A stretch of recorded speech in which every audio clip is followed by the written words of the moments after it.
साथीहरु आजको यस भिडियोमा हामी तपाईहरुलाई फोटोशपमा तपाईले कुनै पनि फन्ट नेपाली फन्ट लेख्दाखेरि खास गरी त्यसमा तपाईको उकार लेख्नुहुन्छ ह्रस्वकार वा दीर्घ उकार लेख्दाखेरि तपाईको जुन चाहिँ देखिदैन वा आउँछ यस्तो त्रुटिलाई कसरी ठीक गर्ने भन्ने कुरो आजको यो भिडियोमा म तपाईलाई बताउन गइरहेको छु। कृपया यो भिडियोलाई ध्यान दिएर हेर्नु होला। खास गरी तपाईले फोटोशप चलाउँदाखेरि तपाईले यसरी यहाँबाट टेक्स्ट लिनुहुन्छ र टेक्स्ट लिसकेपछि जब तपाईले नेपाली टाइपिङ गर्नुहुन्छ त्यसबेला तपाईको यस्तो देखिन्छ। जस्तै मैले यहाँ जनकपुर टाइप गर्न खोजे तर तपाई यहाँ हेर्नुस् यहाँ उकार चाहिँ आएन, यस्तो माथिको कामा जस्तो आयो। अब यसलाई कसरी ठीक पार्ने त हेर्नुस्, यहाँ चाहिँ राम्ररी हेर्नुस्। यसको लागि सबैभन्दा पहिले तपाई यहाँ माथिको एडिट भन्ने मेनुमा जानुस्।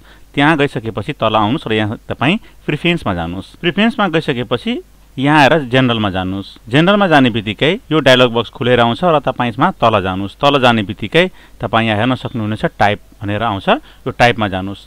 टाइपमा जाने बित्तिकै यो दाहिने साइडमा युज स्मार्ट कोड्स भन्ने छ, यसमा चेकबक्स गरिराखेको हुन्छ। यो चेकबक्सलाई चाहिँ तपाईले हटाइदिनुस्। त्यसपछि यहाँ आएर ओके गर्नुस्। ओके गरिसकेपछि तपाई यहाँ हेर्नुस् यो जनकपुर जुन यहाँ लेखिएको छ यसलाई चाहिँ म अलिकति सिलेक्ट गरेँ र सिलेक्ट गरेर यसलाई मैले फेरि उकार टाइप गरेर ल्याउनुस्। यहाँ आइसकेको छ जनकपुर। अब तपाईले बुझ्नुभयो होला कि उकारलाई यहाँ चाहिँ नआएको खण्डमा नेपाली फन्टलाई कसरी ठीक पार्न सकिन्छ।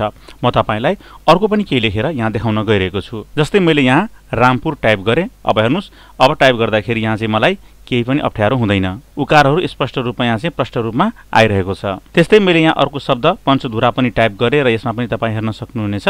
यसमा पनि उकार स्पष्टै आएको छ। हस्त साथीहरु, तपाईहरुले आजको यो भिडियो मार्फत तपाईले थाहा पाउनुभयो होला कि फोटोशपमा तपाईको यदि कुनै नेपाली टेक्स्ट लेख्दाखेरि उकार आउँदैन भने कसरी ठीक गर्न सकिन्छ भनेर।